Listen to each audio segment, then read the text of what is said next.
خارج کروانے کے لیے اور ساروں نے مل کے وہ جو 1100 کیا نیب میں، اس سوائے اس کی فکر کرنے کی ان کے پاس کوئی حل نہیں ہے پاکستان کی یہ معیشت کو اور ملک کو سدھارنے کا۔ میں آج آپ کے سامنے یہ جو دعویٰ کرتے ہیں کہ جی ہمیں بہت بڑا مشکل پاکستان ملا، ہمیں تو پتہ نہیں بارودی سرنگیں مل گئیں، شہباز شریف جس کو بہت شوق تھا پرائم منسٹر بننے کا اور کئی ایسے یہاں لوگ بیٹھے ہوئے تھے، وہ سمجھتے تھے کہ آئنسٹائن کے بعد دوسرا آدمی شہباز شریف آئے گا، ایک دم سارا ملک ٹھیک کر دے گا۔ وہ سارے سب کو آج میں یہ کہہ رہا ہوں کہ یہ جو کہہ رہے ہیں کہ سارا کچھ ہمارے پہ ڈال رہے ہیں، میں آج آپ کو اسٹیٹکس سے بتاتا ہوں، فیکٹس اور فگرز سے، اعداد و شمار سے بتاتا ہوں کہ ہمیں کون سا پاکستان ملا تھا 2018 میں، یہ جو نون لیگ چھوڑ کے گئی تھی، اور ان کو کون سا پاکستان ملا تھا۔ یعنی ہم جب گئے تھے اپریل میں تو تب پاکستان کے کیا حالات تھے، یہ کہتے ہیں نا بہت برے حالات تھے۔ جب 2018 میں جب ہمیں پاکستان ملا تھا تو جو ہمارے ریزروز تھے، جو اصل مسئلہ بھی آپ کی قوم کو بتا دوں، مسئلہ کیا ہے؟ مسئلہ یہ ہے کہ بیرونی خسارہ ہے، جس کو کہتے ہیں کرنٹ اکاؤنٹ ڈیفیسٹ۔ جتنا آپ کا بیرونی خسارہ بڑھتا جاتا ہے، آپ کو اپنے ریزرو سے پیسے دینے پڑتے ہیں، ریزروز کم ہوتے جاتے ہیں، اور جیسے جیسے ریزروز کم ہوتے جاتے ہیں روپے پہ پریشر پڑ جاتا ہے، روپیہ گرنا شروع ہو جاتا ہے، ڈالر مہنگا ہونا شروع ہو جاتا ہے۔ جب ڈالر مہنگا ہوتا ہے تو جو بھی چیزیں آپ باہر سے خریدتے ہیں وہ سب مہنگی ہو جاتی ہیں، جس میں تیل ہے وہ آپ باہر سے خریدتے ہیں، وہ بجلی، کیونکہ بجلی کے اندر بھی جو فیولز ڈالتے ہیں، کوئلہ یا گیس باہر سے خرید کے یا پھر تیل ڈالتے ہیں، وہ ساری مہنگی ہو جاتی ہیں۔ تو سب کچھ مہنگا ہو جاتا ہے جیسے جیسے آپ کا روپیہ گرنا شروع ہوتا ہے۔ تو لہٰذا سب سے امپورٹنٹ چیز ہوتی ہے کہ آپ کا جو بیرون ملک خسارہ، کرنٹ اکاؤنٹ ڈیفیسٹ، وہ کنٹرول میں ہو۔ اب یہ جب ہمیں ملا تھا پاکستان کی تاریخ کا سب سے بڑا بیرونی خسارہ تھا، 20 ارب ڈالر کا خسارہ تھا۔ ان کو یہ کہتے ہیں نا بڑا مشکل وقت ملا تھا، ان کو جب اپریل میں جو انہوں نے سازش کر کے ہماری گورنمنٹ گرائی، تو ان کو جو کرنٹ اکاؤنٹ ڈیفیسٹ ملا تھا، بیرونی خسارہ، وہ تھا 16 ارب ڈالر۔ اب یہ سمجھنا ہے، ہمیں 20 ارب ڈالر ملا، ان کو 16 ارب ڈالر ملا۔ ہم ان کی ووٹ آف نو کانفیڈنس سے پہلے ہم نے کتنا ادھر سے، جدھر ہمارے ریزروز یہ جو چھوڑ کے گئے تھے 9.8 پہ، جب ووٹ آف نو کانفیڈنس انہوں نے درج کروایا، جس کی اس کے بعد سیاسی ہماری انسٹیبلٹی ہونی شروع ہو گئی، تو 16.2 ارب ڈالر کے ہمارے ریزروز تھے۔ پھر سے یہ جب چھوڑ کے گئے تھے پاکستان 9.8 تھا، جو ہم چھوڑ کے گئے تھے انہوں نے کہا نا بڑا مشکل پاکستان چھوڑ کے گئے، ہمارا ووٹ آف نو کانفیڈنس سے پہلے 16.2 ارب ڈالر کے ریزروز تھے۔ آج یہ آئی ایم ایف کا ڈیل بھی سائن کر بیٹھے ہیں اور آج ریزروز ہے 8.8 پہ۔ اس کے بعد جو اب آپ کا جب بیرونی خسارہ ہوتا ہے تو آپ کیسے وہ کم کرتے ہیں؟ آپ کیسے کم کرتے ہیں؟ دو ہماری بڑی چیزیں، ایک ہم ایکسپورٹس ایکسپورٹ کرتے ہیں تو وہ ڈالرز آتے ہیں، اور دوسرا بیرون ملک پاکستانی ہمیں ریمیٹنسز بھیجتے ہیں، وہ جو پیسہ بھیجتے ہیں۔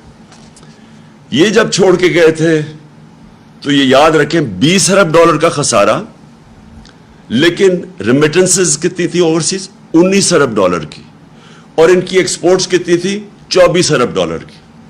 ہم جب چھوڑ کے گئے 20 سے کم خسارہ کیا 4 ارب ڈالر کم کیا 16 پہ، لیکن ہماری آمدنی کدھر پہنچ گئی؟ 19 ارب ڈالر سے ہماری ریمیٹنسز گئی 31 ارب ڈالر پہ، 12 ارب ڈالر کی ہم نے مزید اور آمدنی کی، یعنی ہمارے پاس زیادہ پیسے کیے اپنے یہ قرضے واپس کرنے کے لیے۔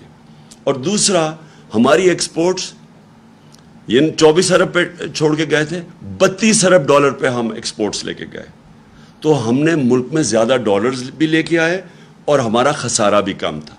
میں یہ اس لیے کہہ رہا ہوں کہ بار بار پروپیگنڈا کیا جاتا ہے جی بڑا مشکل ہمیں ملک چھوڑ کے گئے، یہ وہ ملک چھوڑ کے گئے تھے، ہمارے لیے ان سے زیادہ مشکلات تھی۔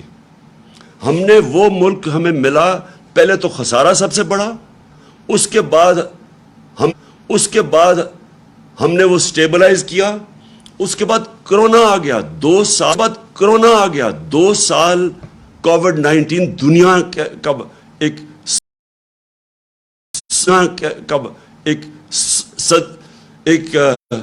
صدی کے اندر ایک دفعہ اتنا بڑا بحران آتا ہے۔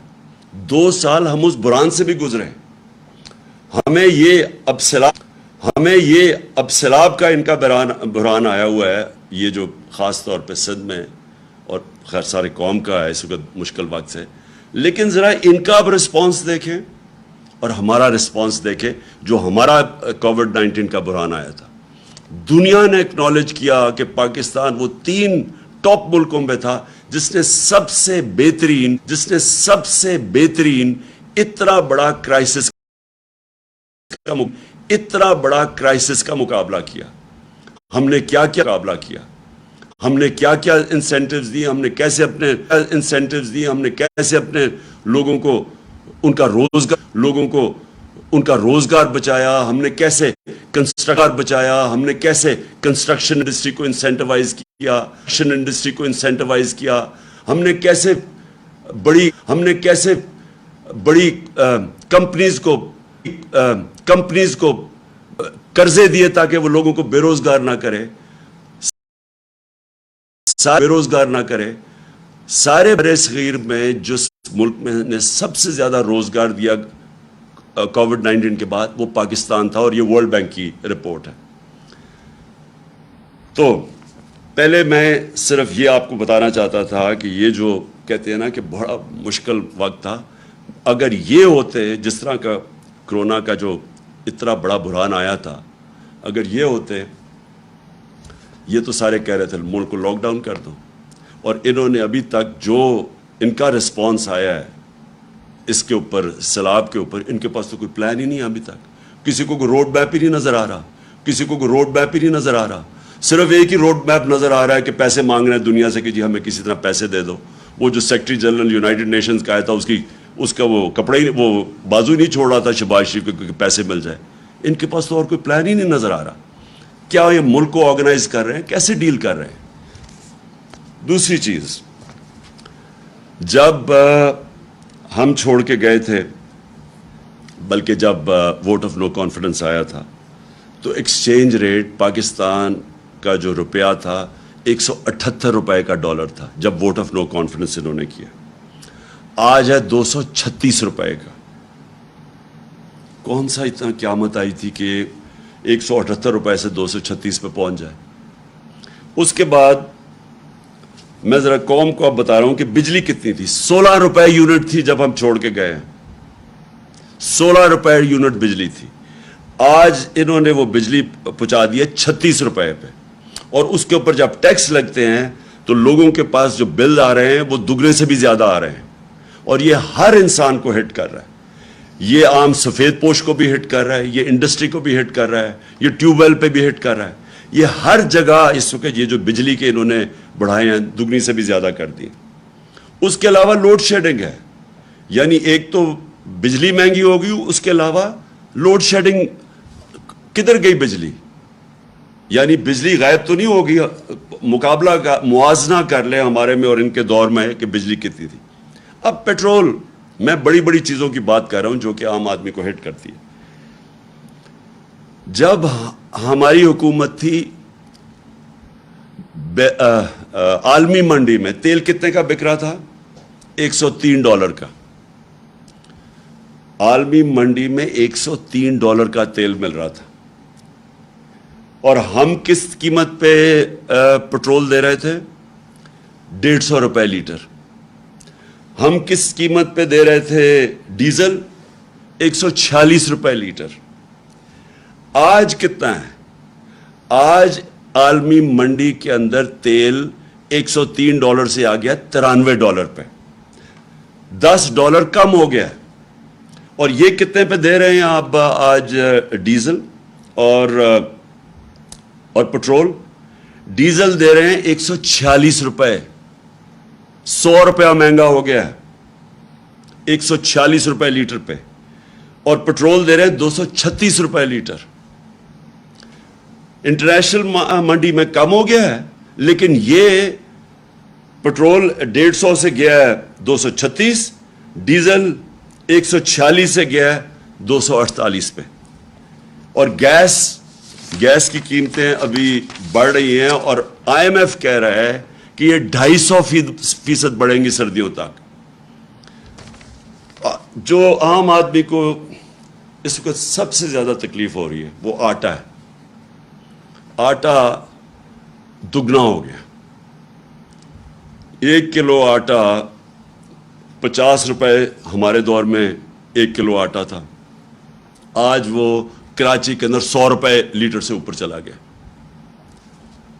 5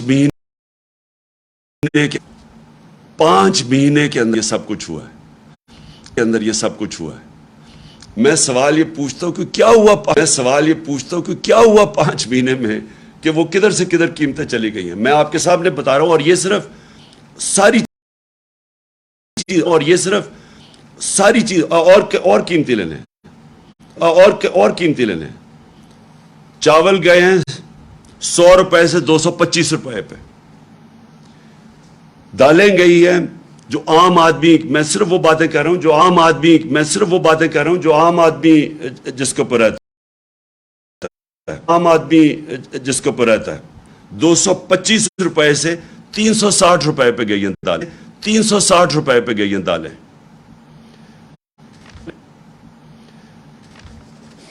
جو گھی ہے, پام آئل جو ہم ہمارے زمانے میں امپورٹ کرتے تھے وہ $1700 تھا. آج وہ نیچے آ کے $1000 پہ آ گیا ہے. کم ہو گئی عالمی منڈی میں جو ہم امپورٹ کرتے ہیں پام آئل. ہمارے دور میں $450 تھا. آج ہے $560. میں پھر سے وہ کہہ رہا ہوں, وہ جو چیزیں عام آدمی استعمال کرتا ہے. انفلیشن, یہ جو سب سے اس کی جو فگر ہے جس کو کہتے ہیں سینسٹیو پرائس انڈیکس, اپریل کے اندر 18% تھی جب ہم چھوڑ کے گئے ہیں. آج ہے 45%. سارا انہوں نے ہمارے اوپر کیمپین چلائی کہ بہت مہنگا ہو گیا پاکستان, مہنگائی ہو گئی, لوگوں کا گزارا مشکل ہے. ساتھ مجھے افسوس سے کہنا پڑتا ہے کہ ان کا پیڈ میڈیا, لفافے میڈیا ہاؤسز جو اس کیمپین اور پروپیگنڈا میں شامل تھے, انہوں نے ہر روز آپ اٹھا کے دیکھیں اخبار, ہر روز اخبار میں پڑھو کہ جی یہ مہنگائی ہو گئی. ہم کہتے گئے کہ عالمی مہنگائی ہے. میں کہتا گیا کہ دنیا کے اندر ایک کووڈ-19 کے بعد ایک کموڈٹی سپر سائیکل آیا, دنیا میں مہنگائی ہوگی. میں ہر جگہ بتاتا گیا. انہوں نے مسلسل مہنگائی مارچ, دھرنے دو, گورنمنٹ گراؤ, یہ لوگوں کا معاشی قتل کر دیا. آج یہ سوچ لیں کہ یہ جو سینسٹیو پرائس انڈیکس ہے, یہ سب سے زیادہ وہ اللہ نے ان کو ایکسپوز کیا کیونکہ ان کا مقصد تو تھا ہی نہیں.